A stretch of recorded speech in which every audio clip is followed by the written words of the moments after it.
Welcome. আজকে last পৌষ মাস শেষ হয়ে যাচ্ছে, তো আমরা পৌষ মাসে আর মূলো খাই না, ওই জন্য আজকে মূলোর ঘন্ট বানাচ্ছি। ঠিক আছে, দেখুন আপনাদের যদি ভালো লাগে। বেশি কিছু দেবো না, একটু বাদাম দেবো, ধনেপাতা, কাঁচা লঙ্কা, আদা পেস্ট করে রেখেছি, মূলো ঘষে রেখেছি। এরপর তেল দিচ্ছি। এই যে তেল দিলাম, তেল গরম হোক। তেল গরম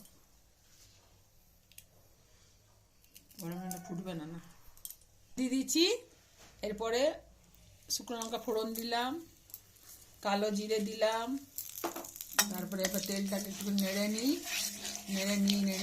নিয়ে তারপরে বাদাম দিচ্ছি। বাদামগুলো দিয়ে ভাজবে, বাদামগুলো ভেজে দেবো। বাদামগুলো ভেজে নিই।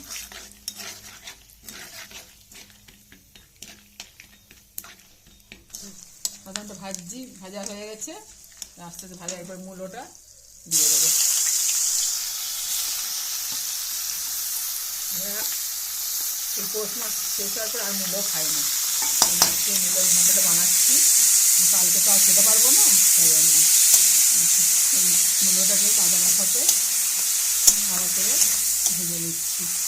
এরপর নুন দেবো, এখন নুন দিচ্ছি।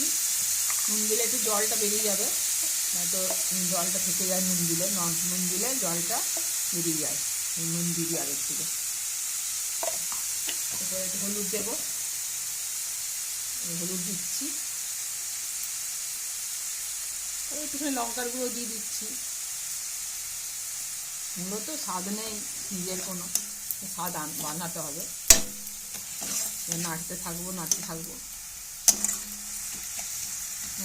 এবার আদাটা দিয়ে দিলাম, কাঁচা লঙ্কা দিয়ে, ধনেপাতা সব দিয়ে দিচ্ছি। দিয়ে তারপর নাড়বো। নাড়তে শুকিয়ে যাবে। নাড়তে পুরো শুকিয়ে যাবে আস্তে আস্তে। নাড়তে এখন হবে, নাড়তে হবে। একটু তাহলে চাপা দিয়ে দিই।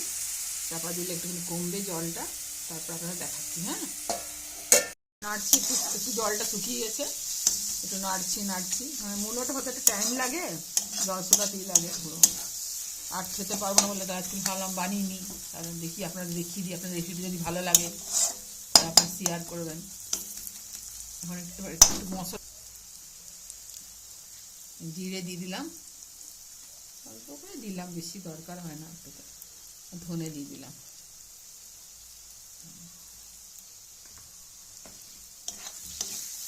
এটা তো নিজস্ব কোনো স্বাদ নেই, স্বাদ আনতে হবে।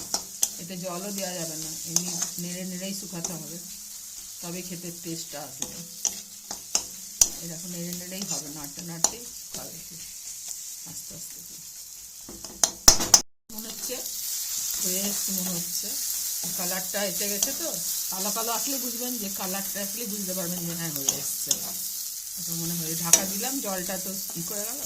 এতে তো জল দিতে হয় না, খালি এটাকে নেড়েই শুকিয়ে করতে হয় পুরো। এটা অনেকে অনেক কিছু দেয়, আমি অত কিছু দিই না। নিরামিষ রান্নাই বেশি আমরা খাই, যেন আমরা পেঁয়াজ রসুনটা কম ইউজ করি। এখন এই নাড়তে দেখুন কালারটা এসে গেছে পুরো। আর একটু নাড়বো, তারপর নামিয়ে দেবো। বেশিক্ষণ ঠিক আসবে না, আস্তে আস্তে কালারটা এসে যাচ্ছে। এবার এই যে কালো কালারটা এসে গেল, দেখছেন। এরপর নামাবার সময় হয়ে গেছে।